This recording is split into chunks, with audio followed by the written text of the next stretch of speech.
하며 이 땅을 살아갈 수밖에 없는 존재들입니다. 그 선택의 목적은 바로 보다 나은 미래를 얻기 위함이라고 할 수 있습니다.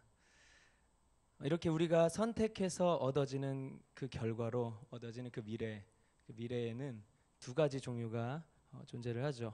먼저 첫 번째는 이 땅에서의 삶, 즉 우리 육신의 죽음 이전까지의 미래를 얘기할 수 있습니다. 그 미래는 육신을 가진 그 모든 인간들, 모든 사람들에게 적용되는 아주 보편적인 미래죠. 모든 인간은 누구나 이 미래를 준비합니다. 그렇지만 이 미래는 시간의 제한이 있습니다. 바로 육신의 죽음 그 이후에는 그 미래를 준비했던 모든 수고가 아무런 소용이 없게 되는 것이죠. 육신의 삶에 대한 그 미래를 아무리 철저하게 준비한다 하더라도 그 육신이 죽어버리면 그 모든 수고가 다 없어져 버리는 겁니다. 그렇다면 또 다른 하나의 미래는 어떤 미래일까요? 바로 우리 육신의 죽음 그 이후에 존재하는 미래, 즉 사후 세계에 대한 미래일 것입니다. 이 미래는 육신의 미래처럼 누구에게나 보편적인 그런 미래는 아닙니다. 이것은 사후 세계의 존재를 믿는 사람들에게만 적용되는 미래라고 할 수 있어요. 사후 세계를 믿지 않는 사람들에게는 육신의 죽음과 동시에 모든 미래가 끝이 나는 것이죠. 그렇기 때문에 이런 사후 세계는 그 사후 세계에 대한 내세관이 어떤 내세관을 가지고 있느냐에 따라서 어떤 사람에게는 그 사후 세계 미래가 영원할 수도 있고 또 어떤 에게는 그렇지가 않을 수도 있는 것입니다. 예를 들어서 우리 같은 기독교인들은 그 사후 세계는 천국, 즉 하나님 나라가 존재한다고 믿는 사람들이죠. 그 하나님 나라는 시간의 제한을 받지 않는 영원한 나라죠. 자, 반면에 불교 신자들 같은 경우는 윤회 사상을 믿죠. 그래서 이 육신의 죽음 이후에 또 다른 육신을 가진 새로운 다음 생애가 있다라는 그런 내세관이 있습니다. 그렇기 때문에 그 다음 생애 또한 영원하지 않은 생애가 되는 것입니다.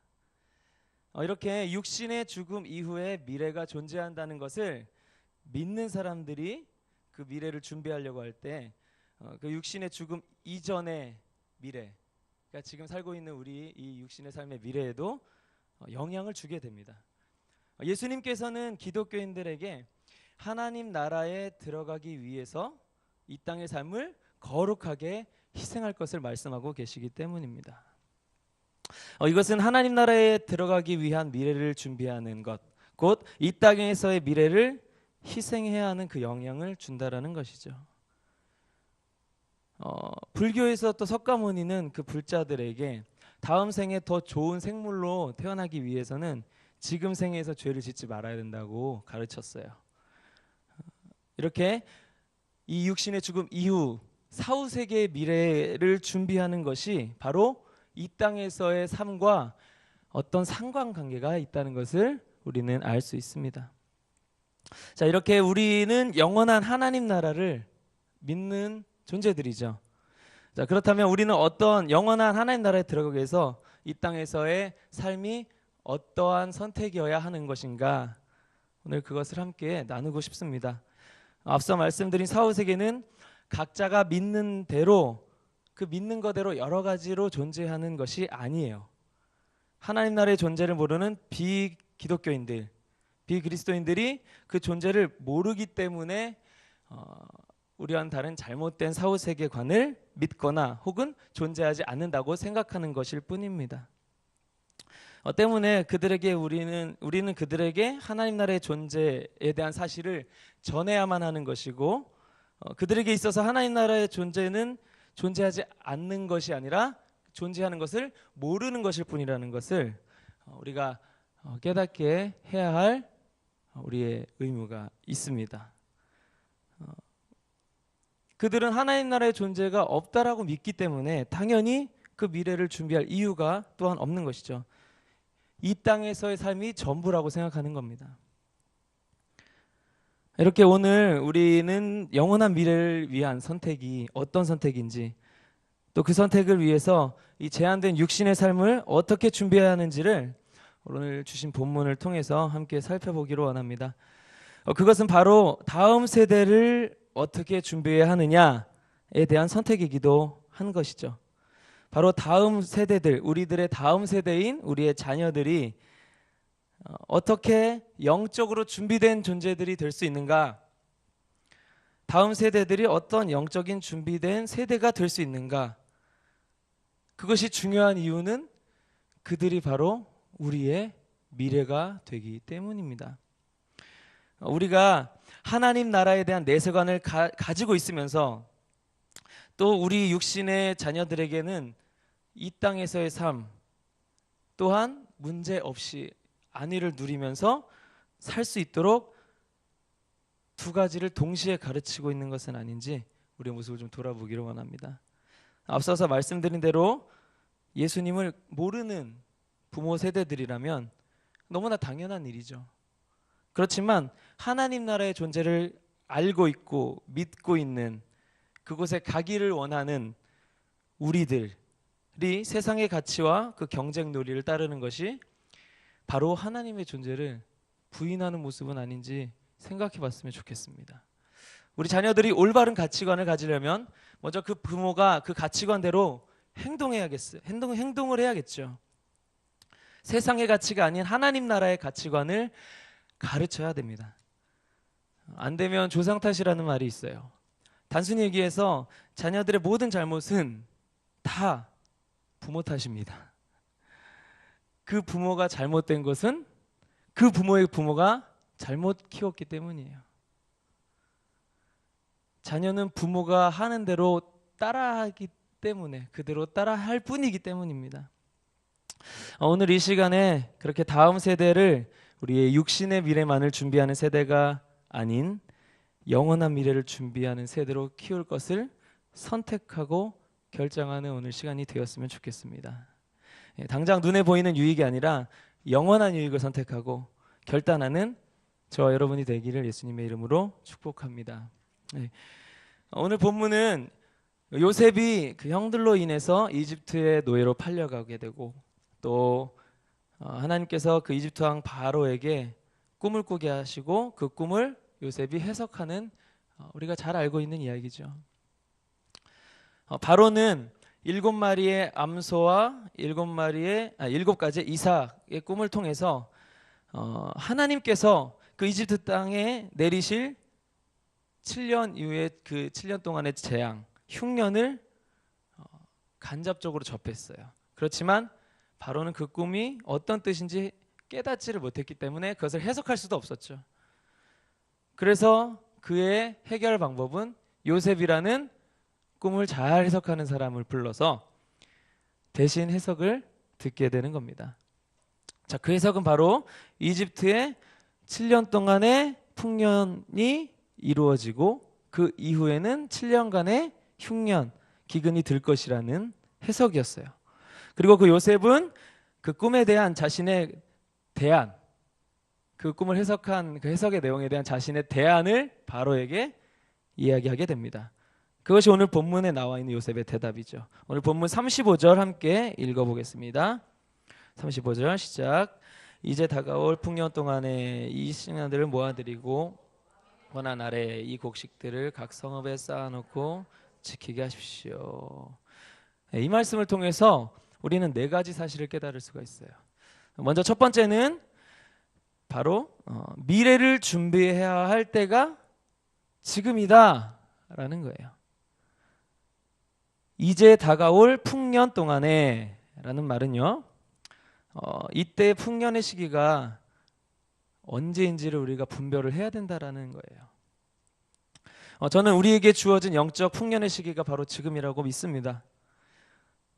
우리의 신앙적인 풍년의 시기, 신앙생활을 하기에 아무런 문제가 없는, 아무런 핍박도 없고 경제적인 물질적인 걱정도 그렇게 많지 않은 지금 이 시대가 바로 영적 풍년의 시대라고 할 수 있습니다.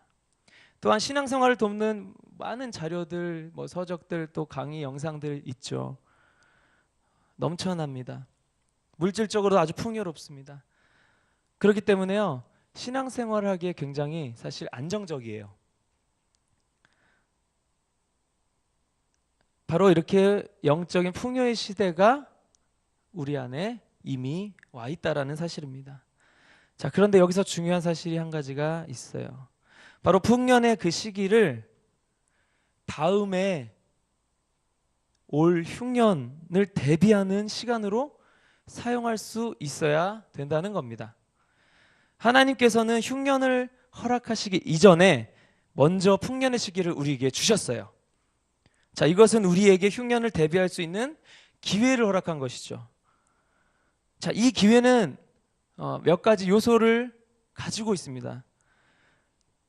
이 기회는 언제나 오는 것이 아니에요. 특정한 시간에 옵니다. 그리고 그 시간은 제한되어 있어요.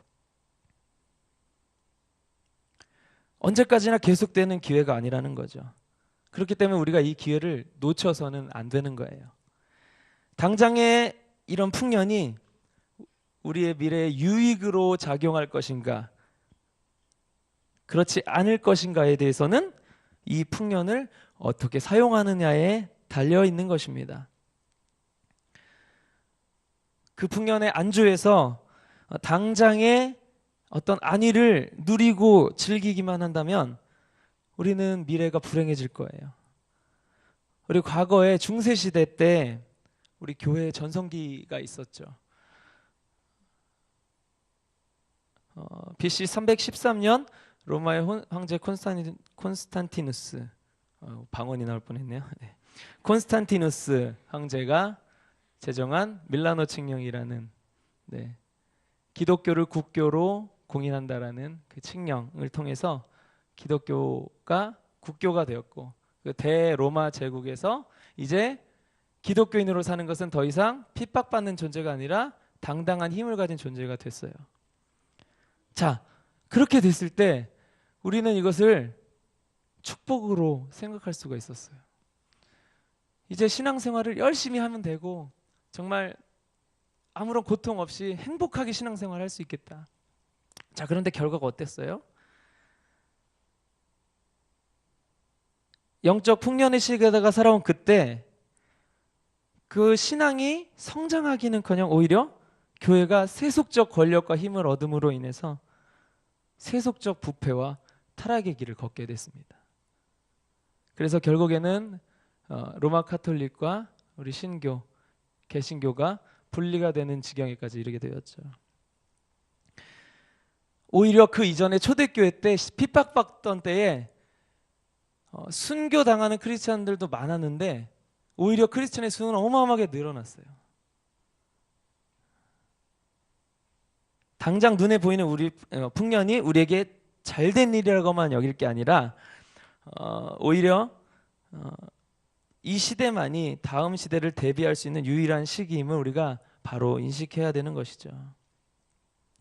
지금 유지하고 있는 우리의 물질적인 혹은 신앙적인 그런 안락함이 바로 우리의 영적인 나태함을 가져다 줄 수 있다는 겁니다. 그것을 잊어서는 안 됩니다. 이 사실을 잊지 않고 핍박 없이 신앙생활할 수 있는 지금 이때에 그저 육신의 삶 가운데서 잘 먹고 잘 살 수 있는 그런 삶만을 지금 준비하는 것이 아니라, 또 우리 자녀들에게 그렇게 준비시키는 것이 아니라 그 이후에 영원한 나라를 준비시키는 우리의 영적인 준비할 수 있는 이 시기가 되어야 된다고 저는 믿습니다. 제한된 미래에서 아무리 성공해봤자 우리는 결국 육신의 죽음을 맞이하게 되어 있어요. 또 신앙적 준비를 한다고 하면서 세상적인 준비를 겸하는 것, 이건 역시 결국에는 세상에 치우칠 수밖에 없게 됩니다. 오늘 이 사실을 온전히 깨달을 수 있는 저와 여러분이 되기를 축복합니다. 네. 두 번째로 우리가 깨달아야 할 사실, 바로 미래에 대한 준비는 그 미래를 보는 사람이 준비할 수 있다는 거예요. 하나님께서 바로에게 꿈을 통해서 먼저 미래를 보여주셨습니다. 그렇지만 바로는 그것을 직접 봤지만 그 의미를 깨닫지는 못했어요. 그 꿈이 의미하는 것이 무엇인지 몰랐기 때문에 당연히 그 꿈이 말하는 미래가 어떤 미래인지도 몰랐던 거죠. 바로는 그것을 해석할 수 있는 지혜가 없었기 때문이에요. 하나님은 우리에게도 이렇게 우리의 주변의 보편적인 상황을 통해서 그분의 뜻을 우리에게 알려주고 계십니다. 그렇지만 우리가 그 상황 가운데 있는데도 불구하고 모두가 그 뜻을 깨닫지 못해요. 바로 우리에게 주어진 그 상황이 어떠할지라도 반드시 그 상황 가운데 하나님의 뜻과 섭리가 있다, 하나님의 주관하에 진행되는 상황이다 라는 믿음이 있어야 그 상황에서 보이지 않는 하나님의 뜻을 볼 수가 있다는 겁니다. 그 상황에 좌절하지 않게 되는 거죠. 자, 이것을 바로 성경은 믿음이라고 이야기하고 있습니다. 바로에게는 이런 하나님에 대한 믿음이 없었기 때문에 그 꿈 또한 하나님이 허락하신 것이라는 사실을 깨닫지 못했고, 그렇기 때문에 그 꿈 안에 숨어있는 하나님의 뜻을 깨닫지 못했던 거예요. 자, 그렇지만 바로는 본능적으로 그 꿈이 단순히 어떤 개꿈이 아닌 무언가를 암시한다는 것은 어렴풋이 느끼고 있었어요. 본능적으로 영적인 불안감을 가지게 되었던 거죠. 그것은 결국 그 꿈에 대한 해답을 찾기 위해서 노력하게 되고요. 그것을 현실화시키는 것이 바로 감옥에 있던 요셉을 불러들이는 거예요. 이렇게 하나님을 모르는 사람도요, 바로처럼 어떤 영적인 본능을 가지고 있어요. 자신들의 미래를 알지 못하기 때문에 미래에 대한 막연한 두려움을 가지게 되죠. 이것은 미래를 초월하는, 시간을 초월하는 어떤 전능자에 대한 갈망이 우리 인간의 무의식 속에 자리 잡고 있다는 것을 의미합니다. 이러한 무의식적인 갈망은 세상 주관자가 바로 여호와 하나님이시라는 사실을 모르는 자들로 하여금 우상이나 미신을 만들게 하는 거죠. 자, 이런 것을 우리 종교개혁자 존 칼빈은 인간의 종교성이라고 표현했고, 또 사도 바울은 이런 사실을 로마서에 잘 기록해 놓고 있습니다. 우리 로마서 1장 19절 함께 읽어보도록 하겠습니다. 로마서 1장 19절 시작. 이는 하나님을 알만한 것이 그들 가운데 분명히 드러나 있기 때문입니다. 하나님께서 그들에게 그것을 명백히 보여주셨습니다. 하나님을 알만한 것이 그들 안에 있다. 그리고 하나님께서 그것을 이미 보여주셨다. 하나님이 바로에게 꿈을 통해서 미래를 보여주시고 그 안에 이미 하나님을 알만한 것을 심어 놓으신 거예요. 그 이유는 아까 말씀드렸죠? 뭐예요? 미래를 대비하기 위해서 기회를 주셨다는 거예요. 하나님께서 긍휼을 베푼 것이죠. 하나님의 기본적인 성품은 자비이고 긍휼이고 용서예요. 다만 거기에 응하지 않고 계속해서 하나님을 멀리하고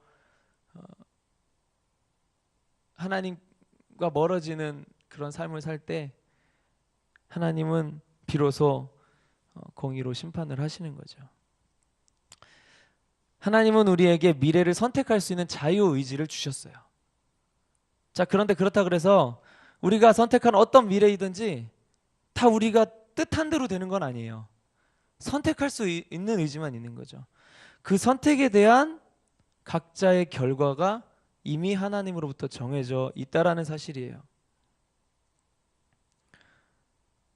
그런데 우리가 어떤 선택을 하든지 이 선택을 하면 결과가 안 좋을 거야, 그리고 막 자학하듯이 안 좋은 결과를 알고 선택하는 사람은 없어요.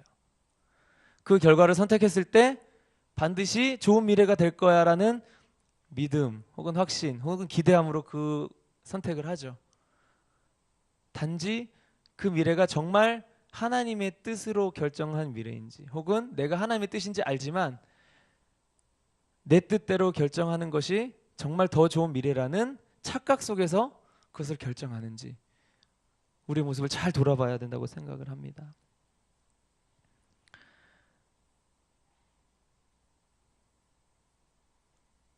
어떤 선택이 의로운 결과를 가져다 주는지 하나님께서 우리에게 미리 알려주고 계신다는 그 사실, 오늘 본문을 통해서 그 사실을 깨닫고 하나님께 감사하시기를 예수님의 이름으로 축복합니다.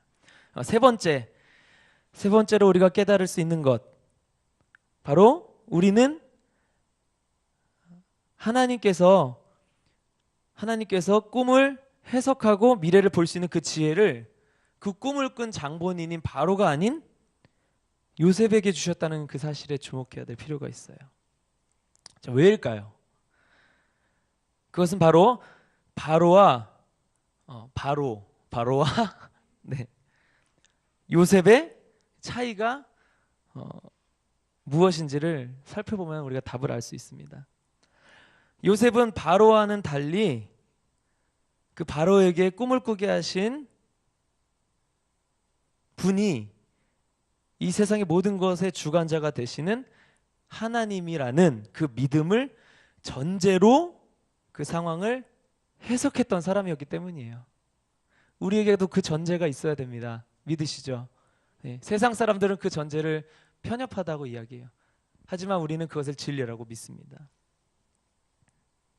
자, 창세기 41장 16절 우리 본문의 앞절을 한번 좀 보도록 하겠습니다. 창세기 41장 16절 함께 읽겠습니다. 시작. 요셉이 바로에게 대답했습니다. 제가 아니라 하나님께서 바로께 평안한 대답을 주실 것입니다. 요셉의 고백이에요. 이 꿈은 내가 해석하는 거지만 내가 해석하는 게 아니라 하나님이 이야기하시는 거다. 내가 너에게 답을 주는 그 평안한, 너를 편안하게 하는 그 답이 나에게서 나오는 게 아니라 하나님에게서 나오는 거다라는 고백인 거죠. 바로는 하나님이 누군지도 모르는데, 요셉은 그 꿈을 해석하는 주체가 자신이 아닌 하나님임을 고백합니다. 요셉의 상황에 대한 모든 기준이 바로 하나님인 거죠. 바로 요셉은 하나님의 영적인 기준을 가지고 꿈을 해석한 거예요. 요셉은 모든 상황 가운데, 어떤 상황 가운데서도 임하시는 하나님의 섭리, 즉 모든 일이, 좋은 일이든 나쁜 일이든 어떤 상황이든 그 모든 일이 하나님의 어떤 의도와 주관하에 일어나는 일이라는 사실을 인정하는 사람이었기 때문입니다. 또한 요셉은 겉으로만 보여지는 우리의 표면적인 상황을 통해서 그 이면에서 일어나는 영적인 상황들을 보는 지혜가 있었던 사람이었어요. 자, 우리가 느끼는, 우리가 경험하는, 우리가 물리적으로 대하는 우리의 모든 상황들, 우리 육신의 눈에 보이는 그 상황들, 그 상황들에 대한 모든 인과관계가 하나님을 모르고 영적인 세계가 존재하지 않는다고 생각하는 사람들에게는 그 육신의 일 자체의 원인이 있어요. 자, 그런데 우리는 그 사람들이 보지 못하는 영적인 세계를 보죠. 그러면 그 영적인 세계에서 일어나는 일들이, 우리 육신의 세계에서 일어나는 일들이 어떤 영향을 줘서 그 영향 때문에 일어나는 거다라는, 우리는 그런 영적인 눈, 그런 것을 볼 줄 아는 눈을 갖고 있습니다. 자, 공포 영화에 보면 잘 이해가 안 되시는 것 같아서, 예. 공포 영화에 보면 이렇게 그 주인공은 이 귀신을 봐요. 강단에서 귀신 얘기했다고 어디 가서 다르게 얘기하시면 안 됩니다. 예를 들어서 귀신을 보는데 이 귀신 앞에 있는 그 조연은 이 귀신을 못 봐요. 그러면은 이 귀신을 보는 주인공은 막 귀신을 막 무서워요. 근데 이 조연은 저 왜 이렇게 이상한 행동해? 그러는 거예요. 바로 우리가 세상 사람들이 보지 못하는 영의 세계를 보고 그것 때문에 반응하는 모습을 볼 때 세상 사람들은 이상하게 생각한다는 거예요. 자, 에베소서 6장 12절 한번 보겠습니다. 에베소서 6장 12절 함께 읽겠습니다. 시작. 우리의 싸움은 혈과 육에 대한 것이 아니라 권력들과 선세들과 이 어둠의 세상 주관자들과 하늘에 있는 악한 영들에 대한 것이기 때문입니다. 자, 뭐라고 되어 있습니까? 우리의 싸움, 혈과 육은 뭐예요? 우리가 육신의 눈으로 보는 이 현상들이에요. 그런데 그 싸움이 거기에 있지 않다. 그 원인이 혈과 육이 이 인간들이 이렇게 싸우게 만들고 갈라지게 만드는 것이 그들 서로에게 원인이 있어서가 아니라 그렇게 싸우게 만드는 어떤 영적인 보이지 않는 세력이 존재한다라는 거예요. 자, 그래서 우리가 이 영적인 세계를 보게 되면요, 대처 방법도 달라지게 돼요. 어떤 두 사람이 싸워요. 근데 이 두 사람은 믿는 사람이에요. 그런데 영적인 세계를 못 보고 이 사람들을 화해시키려고 한다면, 야, 내가 이렇게 들어보니까 너가 좀 더 잘못했고 너는 여기서 이 부분은 네가 좀 인정해야겠다, 이렇게 해석하겠죠. 근데 그 이면에 이 싸움을 하게 한 존재가 사단의 영이라는 것을 우리가 본다면 어떻겠어요? 그것을 중보하고 기도하고 또 그것을 권면할 때 성령의 지혜를 구하고 권면을 하겠죠. 그런 겁니다. 세상 사람들은 이 세상에서 일어나는 모든 일들이 그저 보여지는 그대로라고만 여기죠. 하나님을 믿는 믿음을 통해서 영적인 세계를 보게 되는 사람들은 그 상황을 주관하는 그 영을 보고 믿게 된다는 겁니다. 바로 표면적으로 펼쳐지는 상황들의 그 원인이 그 현상 자체에 있지 않고 그 배후에 어떤 영적 세계에 있다는 것을 깨달은 사람들이죠. 그렇기 때문에 요셉은 바로의 꿈이 그저 일어나는, 사람이 꾸는 그저 어떤 뇌파에 의한 그런 현상이 아니라 이것이 명확하게 영이신 하나님께서 주관하시고 계신 일임을 믿어 의심치 않았다는 겁니다. 바로는 하나님에 대한 이런 영적 기준이 없었기 때문에 당연히 똑같은 상황을 요셉과 보고도 요셉처럼 판단할 수는 없었던 거예요. 결국에는 그 지혜라는 것은 이렇게 하나님을 진짜로 믿는 사람들에게 하나님이 주실 수밖에 없는 거죠. 하나님 입장에서도 그런 사람들에게 지혜를 줄 수밖에 없어요.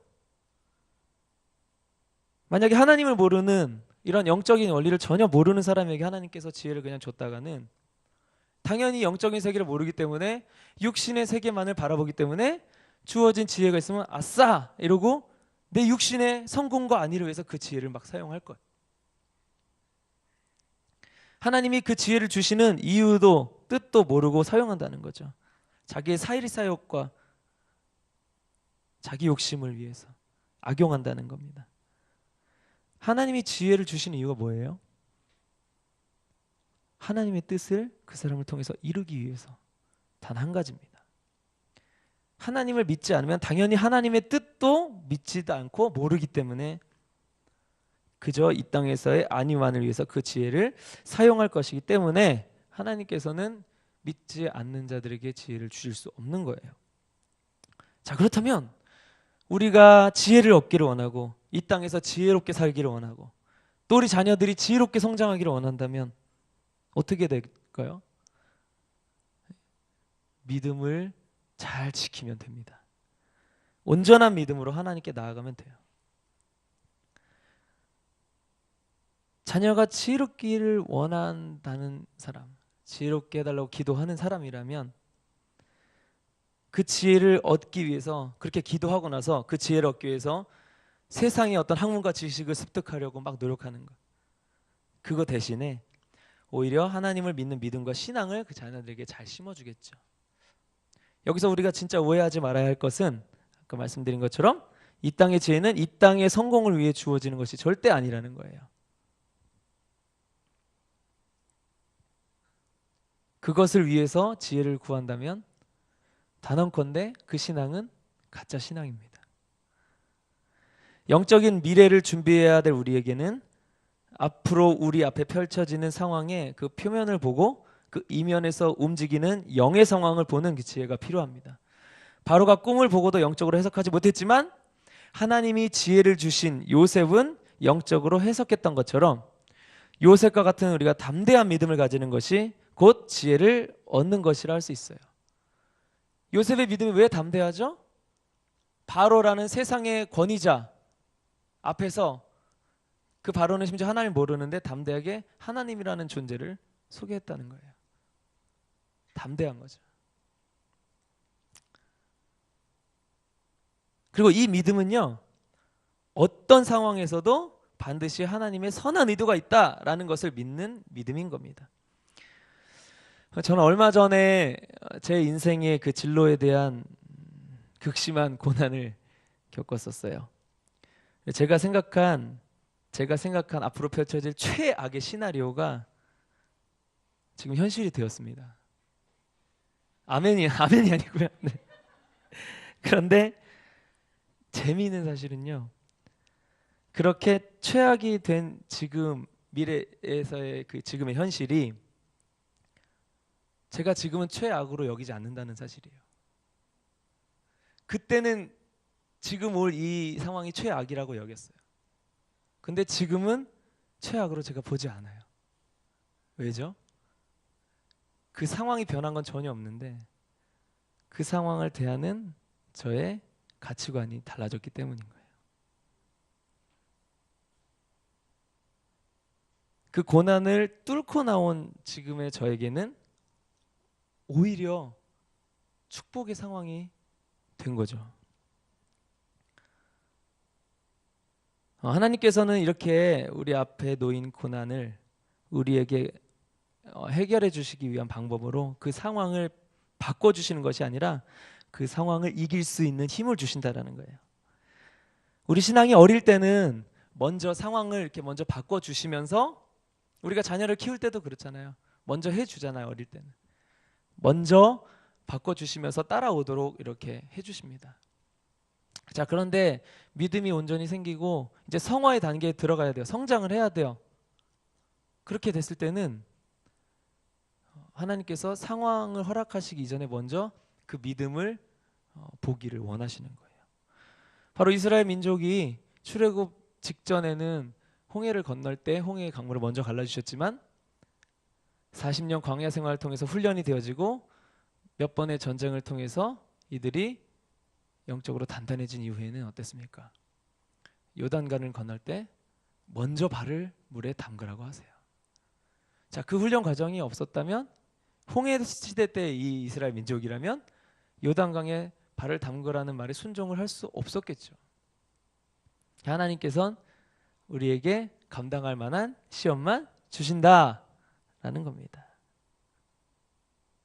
자, 지금 여러분께서 하나님이 여러분께 이런 고난을 또 이런 상황을 허락하시고 그 가운데 그런 믿음을 요구하신다면 여러분의 신앙은 꽤 높은 레벨인 거예요.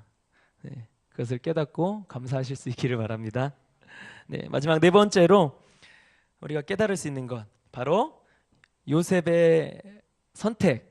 요셉이 이 꿈을 해석하고 그 꿈의 해석에 대한 대안으로 제시한 그 선택은 바로 하나님 나라의 가치관의 기준을 두었다라는 거예요.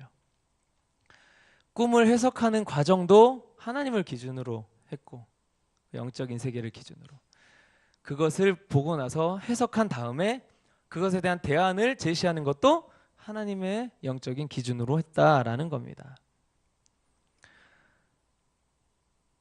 이것은 요셉이 바로의 꿈을 해석하고 어떻게 그 해석에 맞게 대처했는지 우리가 그 모습을 보면 알 수 있어요. 요셉은 다가올 풍년에 거두어들일 식량을 지금 당장 다 소비하지 말고 저장해두라. 그리고 그것을 잘 지키라. 이렇게 이야기하고 제안합니다. 당장의 풍년을 배불리 먹도록 즐기는 것이 아니라 나중을 위해서 지금을 희생하라는 거였죠. 자, 이것은 요셉의 우선순위가 지금보다 나중에 더 있었다는 것을 의미합니다.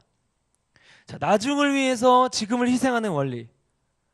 자, 이것은 우리가 나중에 가게 될 하나님 나라의 우선순위를 둔 사람들이라면 지금을 사는 이 땅의 가치를 희생할 수 있다라는 말이기도 한 거예요.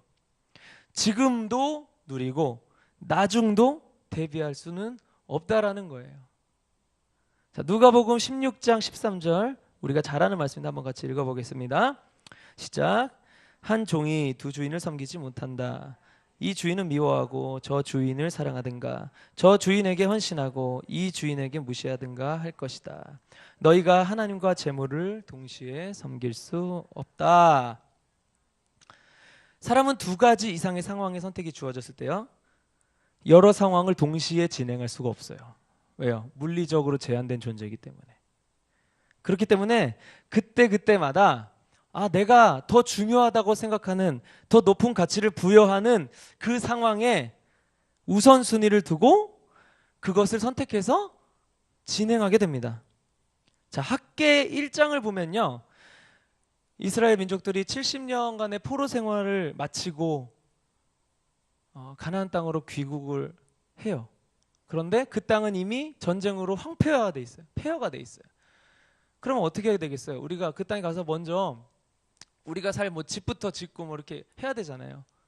근데 이들의 선택은 본인들이 살 집이 아니라 하나님이 살 집을 먼저 짓는 거였어요. 하나님의 집과 우리 집을 동시에 지을 수가 없었어요. 그렇다면 이들의 선택은 하나님의 집을 먼저 짓자라는 거였죠. 거기에 우선순위를 둔 겁니다. 자, 우리가 주의를 지키는 거, 그 주의를 지키는 것 자체가 우리에게 구원을 가져다 주는 건 아니에요. 예, 일주일 중에 하루를 거룩하게 구분해서 드리자라는 거죠. 왜냐? 우리가 하나님 앞에 영적인 자녀이기도 하지만 육신도 입고 있어요. 제한적인 존재예요. 그러다 보니까 우리의 삶 전생애를 완전하게 하나님께 다 드릴 수가 없어요. 자, 그렇지만 11조도 마찬가지죠. 우리가 버는 거를 100% 하나님께 다 드려버리면 당장 먹고 살 게 없잖아요. 근데 육신의 삶도 유지를 해야 되잖아요. 그러니까 10의 1조를 드려서 그 의미로 대신하는 거거든요. 주일을 거룩하게 구분해서 드린다는 것도 마찬가지 의미예요. 우리 일주일의 삶 중에 하루는 하나님 앞에만 집중하자. 하나님이 전부인 삶을 살자. 이게 바로 주일을 지키는 거예요. 그래서 꼭 그 날이 주일이 아니어도 돼요. 일요일이 아니어도 되는 거예요. 원래는 성경에 일요일을 꼭 지켜야 된다라는 건 없어요. 그런데 이제 우리 원리교회가 서빙고는 주일엔 굉장히 포화 상태거든요. 그러니까 이재 목사님께서 어떤 공동체는 이렇게 분리를 해서 토요일 성수를 하게 하자. 그랬다가 장로님들이 아직은 이단 소리 듣습니다. 그래가지고 시행하지 못했어요. 네. 바로 우리가 그 의미를 제대로 알아야 돼요. 주의를 지키는 것은 그런 의미가 있어요. 그런데 자, 어떤 사람이 그래, 주의를 지키지 않는다고 해서 구원 못 받는 거 아니잖아. 나 하나님 사랑해. 근데 오늘 주일에는 내가 가족들과 놀러 가는 시간을 좀 보내야겠어. 자, 이 선택에 대해서 어떻게 생각하세요? 이 사람이 과연 하나님 사랑하는 것을 가장 우선순위에 두고서 그런 선택을 한 것인가? 그렇지 않다라는 거예요. 정말 하나님을 우선순위에 둔 사람은 정말 피치 못할 사정에 의해서 주의를 구분하지 못했을 때 굉장히 마음 아파하면서 그 있는 자리에서 거룩하게 그 삶을 드려요. 이 사람은 하나님의 율법을 합리화시킨 것밖에 안 되는 거죠. 결국 이 사람의 마음의 중심을 보는 거예요. 그 마음의 중심에는 하나님을 계속 사랑하다가 그 주일 하루만큼은 가족들과의 놀러 가는 시간이 하나님보다 우선순위가 됐다는 거예요. 그러니까 부정할 수 없는 사실입니다.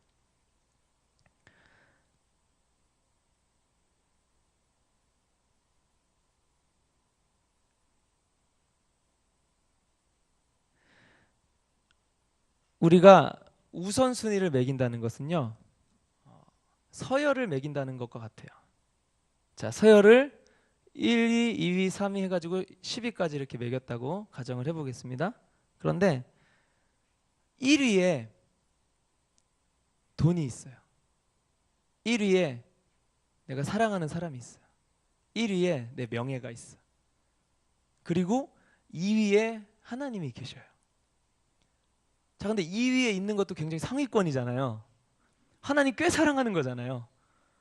근데 인간은요, 그 순간에 하나님이 아무리 2위까지 갔더라도 1위밖에 선택할 수 없다는 거예요.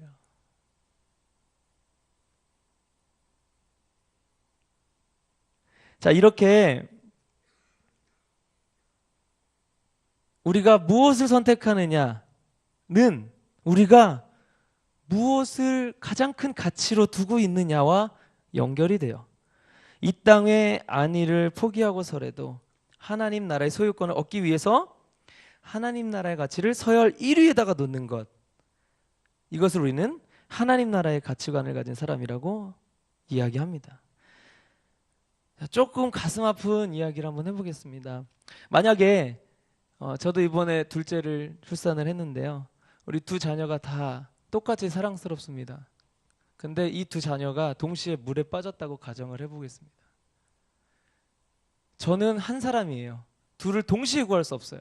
그렇다면 어떻게 해야 될까요? 빨리 한 사람을 먼저 구하고 빨리 다시 들어가서 다음 사람 구해야겠죠. 동시에 구할 수는 없지만 순차적으로 구할 수는 있어요. 자, 그런데 중요한 사실은 이때 내가 먼저 구하기로 결정하는 자녀가, 나는 똑같이 두 자녀를 사랑한다고 얘기하지만 결국에는 먼저 구하기로 결정한 자녀를 조금이라도 더 사랑하는 거예요.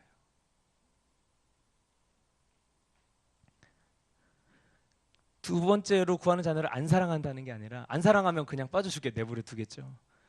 구하긴 하는데 한 첫째 자녀를 먼저 구하면서 그 다음 자녀가 그 사이에 죽을지도 모른다는 위험을 감수하고서라도 먼저 구해야 되는 자녀를 더 사랑한다는 거예요. 상대적으로 덜 사랑하는 거죠. 인간은 그래요. 예수님 같이 공평하지도 못하고요, 온전한 희생의 사랑을 베풀지도 못하는 존재입니다. 우리가 하나님과 세상을 대할 때도 마찬가지입니다. 하나님과 세상을 동시에 사랑한다고 해요. 하지만 그런 사람은요, 결국에는 우선순위에서 세상을 1번으로 택하게 될 겁니다. 우리가 이런 가치관을 가지고 세상을 살아감으로 인해서 우리의 다음 세대들에게 영향을 주어서 그들에게 1번이 1순위가 하나님 나라의 가치관이 될 수 있는 그런 가치관을 심겨줄 수 있는 그런 부모의 세대가 저 여러분이 되기를 예수님의 이름으로 축복합니다. 네. 이러한 하나님 나라의 가치관에는 4가지 유형이 있습니다. 자, 첫 번째는 좀 어려운 단어인데요, 침잠이라는 유형이에요. 침잠. 자, 이것은 이 세상에서 신앙생활을 열심히 하다가 결국에는 이 세상의 그 어떤 밀려오는 육신의 소욕들과 이런 거를 이기지 못해요. 그래가지고 그냥 신앙을 포기하고 세상으로 나아가 버리는 거예요.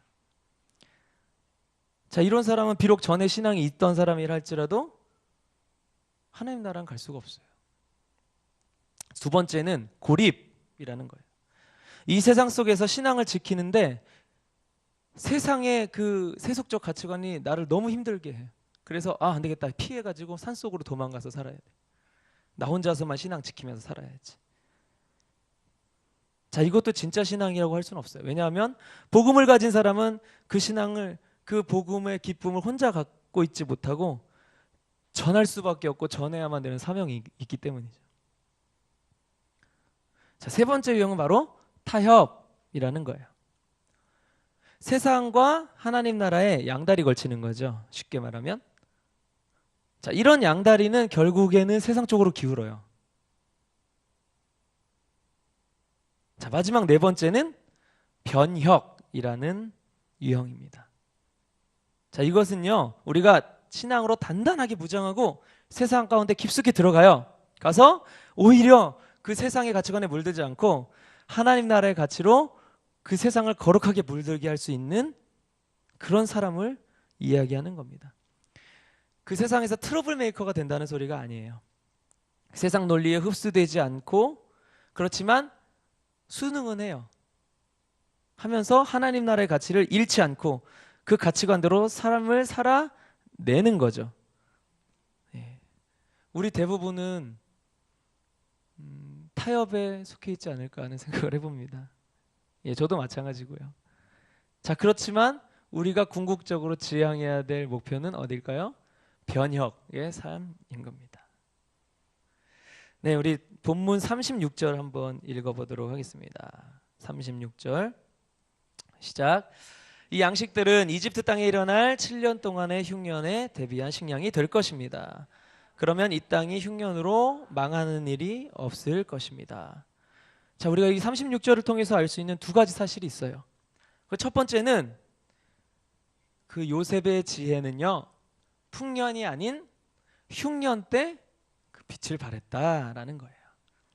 자, 이 뒤에 이제 요셉이 총리가 돼서 이 대비하는 과정을 보면 알 수 있습니다. 창세기 41장 57절 함께 읽어보겠습니다. 시작.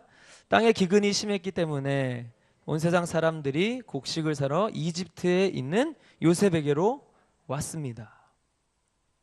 바로 흉년을 대비한 사람이 그렇지 못한 다수의 사람들에게 등불이 된다는 사실인 거예요. 풍년의 때에는 모두가 즐깁니다. 모두가 그 풍족한 곡식을 가지고 누리고 쾌락과 안위에 젖어 살아요. 바로 그때에 요셉과 같은 사람은 혼자만 희생해요. 그걸 즐기지 못하고. 그렇지만 도래하는 흉년이 다가오게 되면 그 희생의 진가가 그때 드러난다는 거죠. 자, 노아가 그랬던 사람 아니겠습니까? 노아는 모두가 이 땅의 쾌락을 즐길 때 혼자만 하나님의 뜻을 알게 되었어요. 미래를 보게 되었고 그것을 대비하기 위해서 현재의 쾌락과 멀어져야만 했습니다. 결국 이것은 홍수 때 살아남을 수 있는 거룩한 희생이 된 거죠. 또한 이러한 희생은 나 혼자만 살아남기 위한 그런 희생이 되어서는 안 됩니다. 예수님께서 모든 인류를 위해서 희생하셨던 것처럼 요셉도 자기 혼자만 그 흉년 가운데 살아남기 위해서 곡식을 저장해 둔 것이 아니었어요. 바로 모든 민족에게 그 은혜를 나누기 위해서 저장했던 거죠. 자, 이것은 하나님께 영광이 되는 일이에요. 복음을 전하는 일인 거죠. 지금으로 치면.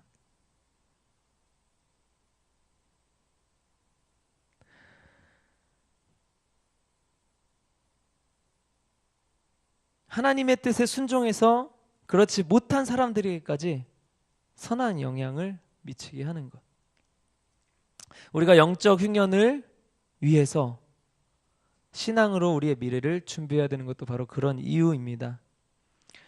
그 흉년을 영적으로 준비하지 못한 자들에게 우리가 복음의 통로가 되어야 돼요. 우리 자녀들이 그런 세대로 준비해야 되어야 되고 그것을 준비시키는 것은 바로 지금 세대의 주역인 우리 어른들의 몫인 거예요. 이렇게 마지막 때가 되었을 때 영적으로 준비된 요셉처럼 지혜 있는 자가 하나님께서 필요로 하시고 또 그런 사람을 쓰시려고 찾고 계시다는 사실, 우리가 이것을 믿었으면 좋겠어요. 이 세상에서 성공하게 해가지고요, 위대하고 유명한 사람이 되게 해서 하나님이 쓰시는 것만은, 하나님의 방법은 그것만 있는 건 아닙니다.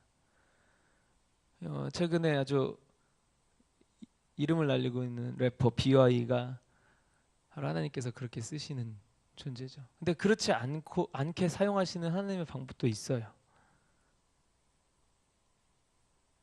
자, 만약에 오직 성공시키는 것만 하나님의 방법이었다면 베드로와 스데반이 똑같이 유대인에게 똑같은 설교를 했습니다. 너희들이 죽인 예수님이 바로 우리의 구원자였다. 그러니까 너희는 다 죄인이고 너희는 회개해야 된다 라고 강력하게 설교했을 때 베드로는 5천 명이 회개하는 소위 말하는 성공을 거뒀어요. 스데반은 어땠어요? 돌에 맞아서 죽었어요. 실패한 거잖아요. 그럼 하나님께서 베드로만 사용하셨나요? 그렇지 않죠. 스데반을 통해서 사도 바울이라는 위대한 인물을 통해서 또 그 복음을 세계로 다 전파하실 수 있도록 발판을 마련했죠. 하나님의 방법은 그렇습니다.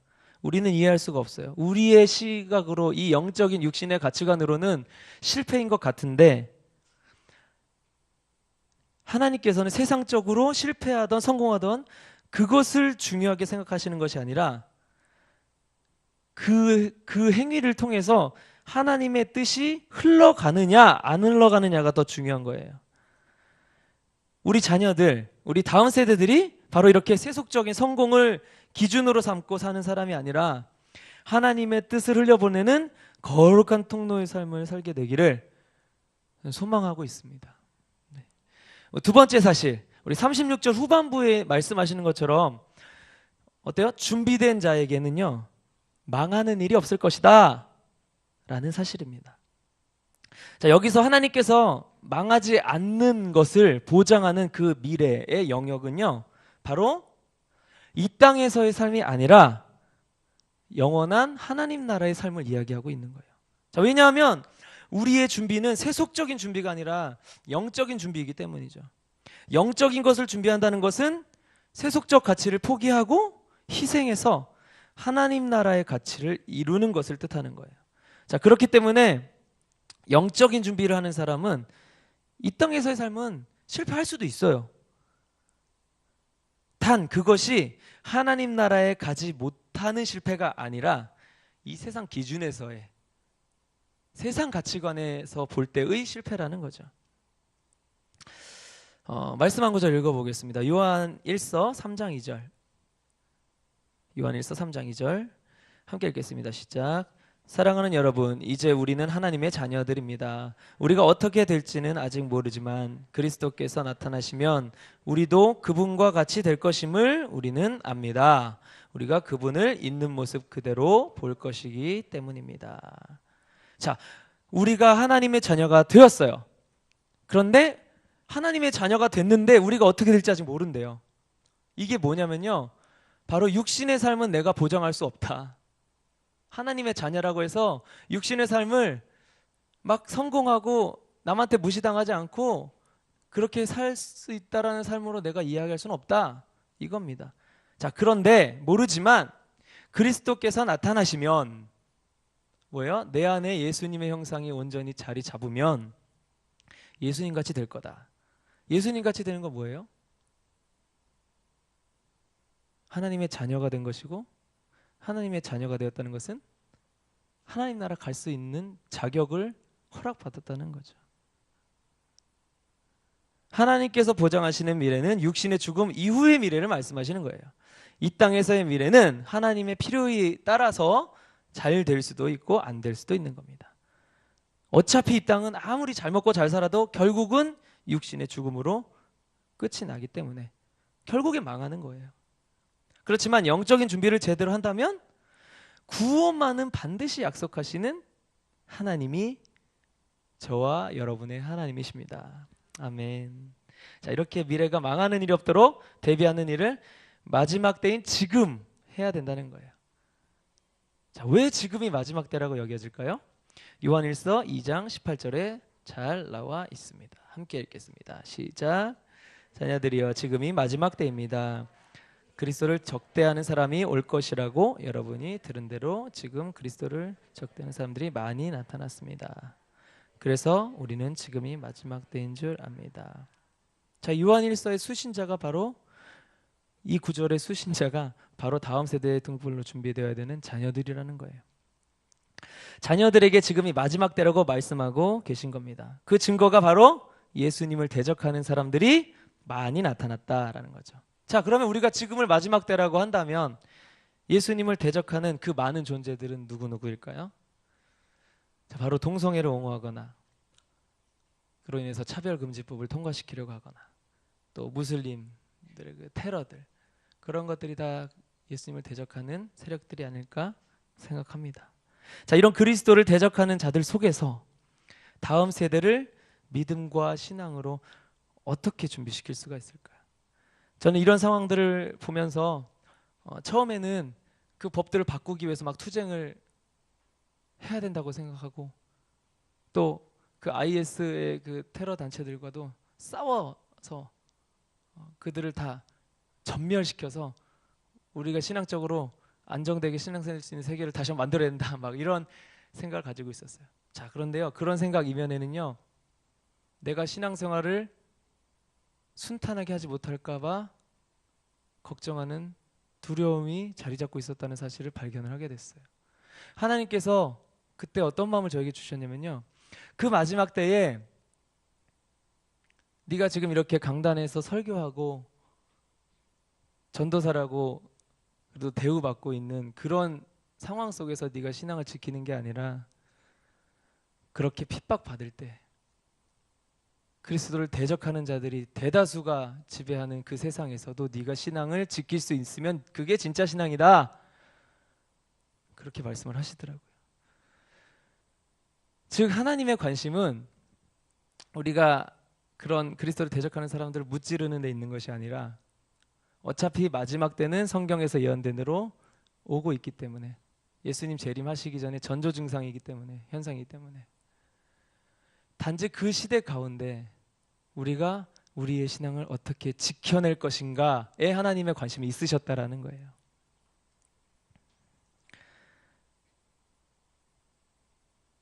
오늘 말씀의 결론을 맺겠습니다. 오늘 우리 요셉을 사용하시는 그 하나님의 모습을 통해서 우리가 4가지 결단할 수 있는 삶을 하나님 앞에 드릴 수 있었으면 좋겠어요. 먼저 첫 번째는 우리의 믿음의 유산을 우리 자녀들에게 물려주라는 것입니다. 믿음의 유산은 무엇입니까? 그것은 하나님을 경외하고 하나님을 경외하는 다음 세대로 우리 자녀들을 세우는 거예요. 여호수아가 요단강을 건넌 후에 길갈에 그 12돌들을 징표로 세웠죠. 무엇에 대한 징표죠? 하나님을 두려워하고 경외한 사람들이 어떻게 승리했다라는 그 이야기, 그 과거를 미래에도 알려주어서 동일하게 그 미래에도 존재하는 세대들이 하나님을 경외할 수 있도록 세우기 위한 겁니다. 우리 자녀가 다음 세대들이 하나님을 경외하게 하려면 지금 세대인 우리가 먼저 삶에서 하나님을 경외하는 모습을 보여야 돼요. 하나님 경외하는 게 뭐예요? 하나님 두려워하는 모습이에요. 하나님을 두려워하는 거, 벌벌 떨면서 겁내하는 게 아니라 존경의 표시로 두려워하는 겁니다. 우리가 존경하는 사람을 가볍게 대하지 않잖아요. 제가 어떤 사람을 너무 싫어해요. 그래서 이 사람을 죽이고 싶어요. 그런데 옆에서 다른 사람 한 명이 저를 보고 있어요. 그럼 그 사람을 죽일 수가 있어요? 못 죽여요. 안 보는 데서 죽여야지. 근데 과감하게 이 사람이 보는 데서 내가 죽인다. 그렇다면 그 사람은 어떤 사람일까요? 이 보는 사람을 두려워하지 않는 사람이에요. 이 보는 사람, 내가 이 사람 본 앞에서 이 사람을 죽여도 얘는 나한테 어떻게 할 수가 없는 사람이라고 생각하는 거예요. 혹은 이 사람이 안 보이는 거예요. 우리가 하나님을 대할 때 그런 두려움이 있어야 된다고 생각합니다. 하나님이 나를 보고 계시다고 믿는데 어떻게 하나님께서 죄라고 말씀하시는 것들을 행동할 수가 있는가? 디모데후서 1장 5절 말씀 한번 보겠습니다. 함께 읽겠습니다. 시작. 나는 그대 안에 있는 거짓 없는 믿음을 기억한다. 그것은 먼저 그대의 외할머니 로이스와 어머니 유닉의 안에 있던 것으로 지금 그대 안에도 있는 줄을 내가 확신한다. 자, 디모데는 이방인이었어요.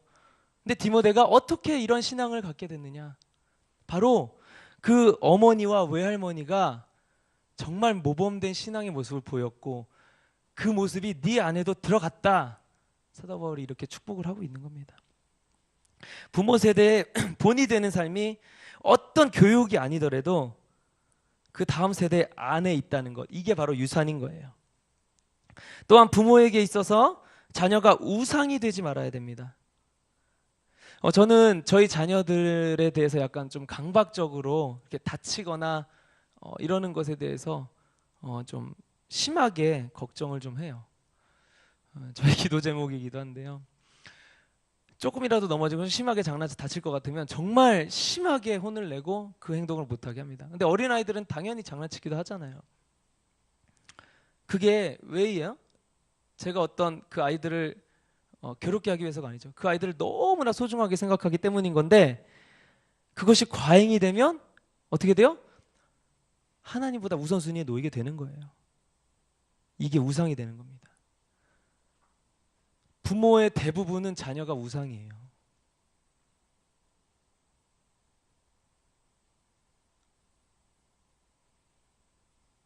자, 자녀들을 열심히 공부시켜서 잘 되게 하려고 좋은 대학 보내서 이유가 뭐예요?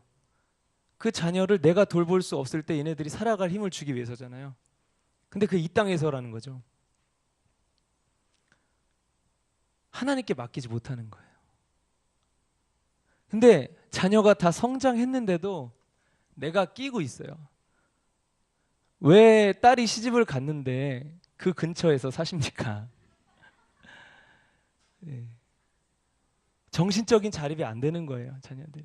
그러면 그 세대 가운데서, 어둠의 세대 가운데서 그 영적으로 믿음을 지켜낼 수 있는 힘이 없어요. 그렇게 훈련이 안 되기 때문에.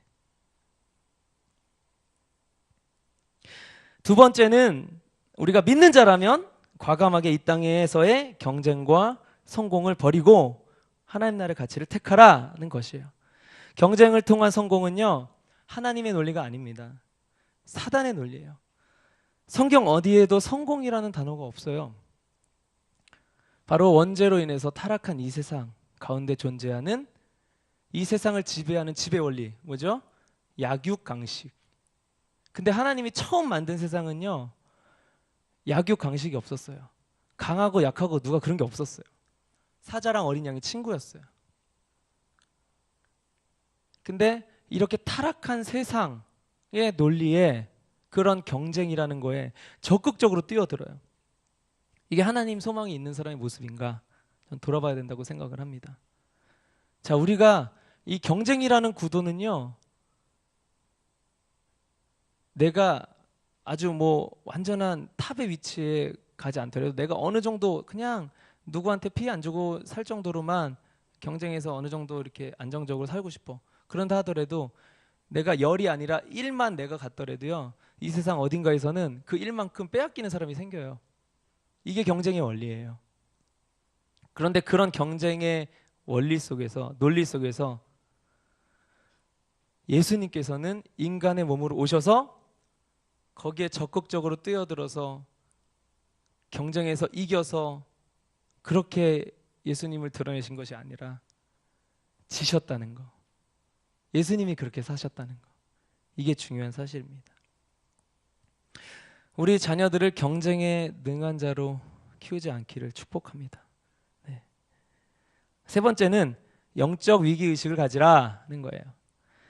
지금이 마지막 때라는 영적 위기의식이 필요한 겁니다. 자, 위기의식이라는 거는요, 절박함을 가져오게 돼요. 그리고 막 절박한 사람은 그만큼 절실하게 그 위기를 벗어나기 위해서 안간힘을 쓰고 발버둥칩니다. 자, 그런 위기의식이 없으면 그런 간절한 마음이 없어요. 라합이라는 사람은 그 여리고성이 여호수아의 군대로 인해서 공격당하기 직전에 어땠습니까? 그 여리고성에 있는 본인 사람들의 편을 든 게 아니라 자기가 전혀 본 적도 없는, 경험한 적도 없는 하나님의 사람들 편을 들었어요. 이거는요, 세상 윤리적으로 국제 스파이 짓이에요. 근데 세상의 기준으로 보면 민족의 배신자인데, 이 라합은요, 자기 여리고성 사람들한테 들켜도 자기는 죽어요. 근데 그 여리고성 사람들도 두려운 존재인데 그보다 하나님을 더 두려워했어요. 그냥 그 이유예요. 하나님의 사람들이 여리고를 쳐들어오면 우리는 지금 건재한 것 같은데 우리는 다 죽는다. 근데 나는 살고 싶어. 그래서 하나님의 편에 어떻게든 설 수 있는 방법을 찾는 거. 하나님은 이걸 믿음이라고 하시는 거예요. 하나님을 너무너무 두려워해서 살고 싶어서 발버둥 치는 것. 결국에 라합은 구원을 약속을 받았던 거죠. 우리 과거에 한국전쟁 때도요, 그 전쟁이 주일날 일어났잖아요. 근데 그 전날 이제 토요일이니까 외출 외박을 우리 군인들이 많이 했거든요. 근데 맨정신으로 다음날 전쟁이 일어날 걸 아는 사람이 외출 외박을 했을까요? 외출 외박을 했던 이유는 전쟁이 날 걸 믿지 않았기 때문이에요.